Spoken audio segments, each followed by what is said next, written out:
So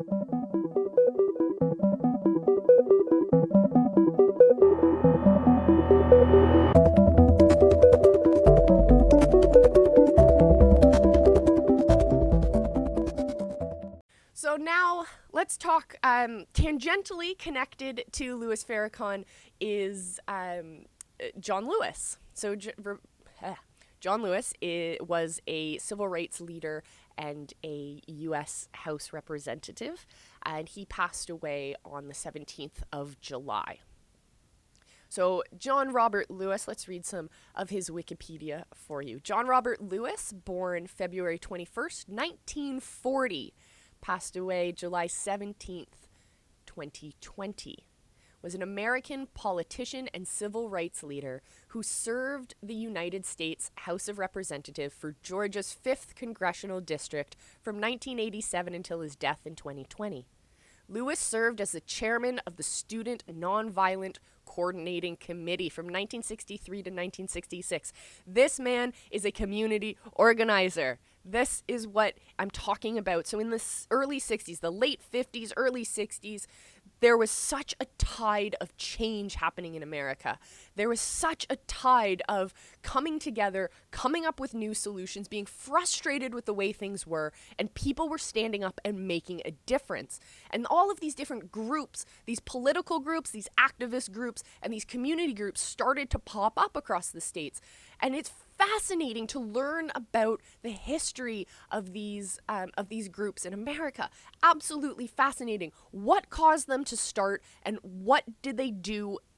What was their ethos, and what did they actually do? What kind of service did they provide? Some of them you'll know the names of. Some of them you might not. And where all these groups intersect, how they agree with each other, if they don't agree with each other. So again, I'll go back to talking about the Netflix documentary on Malcolm X, where you'll see that there is definitely a difference between the peaceful attempts of Martin Luther King and the more violent and more in-your-face kinds of actions from Malcolm X and his supporters. Neither were wrong. They were just different approaches, and they were rooted from different communities, different needs, and different challenges. So that's absolutely fascinating. So one group that I mentioned here is the chairman. John Lewis was the chairman of the Student Nonviolent Coordinating Committee. So I looked that up, and they sound absolutely fantastic. Where is it? The Student Nonviolent Coordinating Committee was the principal channel of student commitment in the United States to the civil rights movement during the 1960s. Emerging in 1960 from the student-led sit-ins at segregated lunch counters in Greensboro, North Carolina, and Nashville, Tennessee, the committee sought to coordinate and assist direct action challenges to the civic segregation and political exclusion of African Americans. Yeah, that's right, civic segregation and political exclusion. Civic segregation means we have black counters and white counters, black fountains and white fountains. We have different rights for people who are white and different rights for people who are black.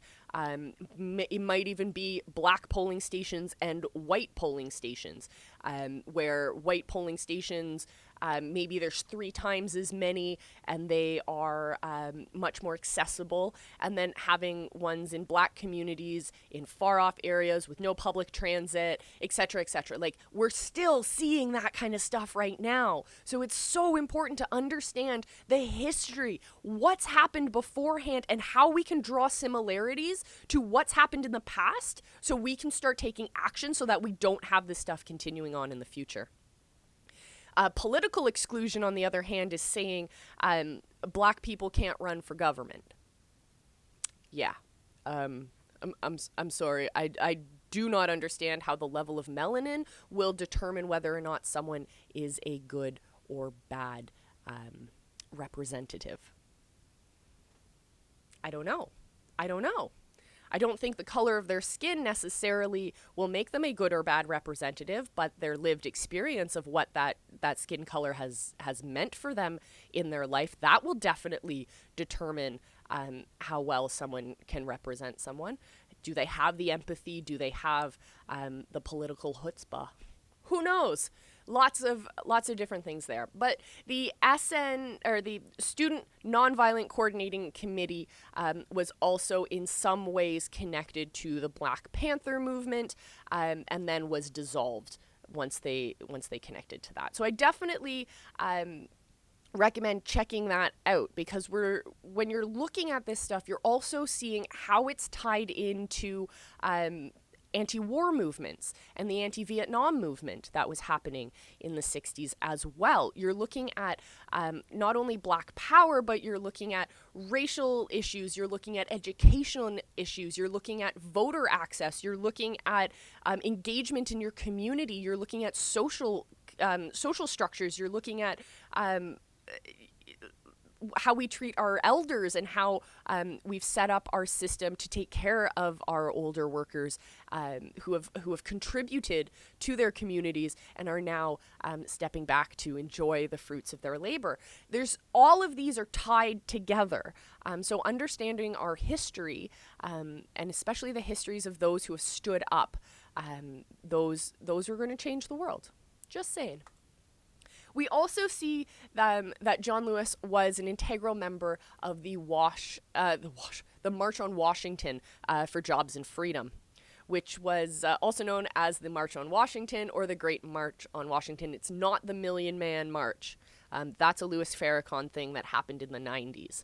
But it was, in my opinion, a little bit bigger.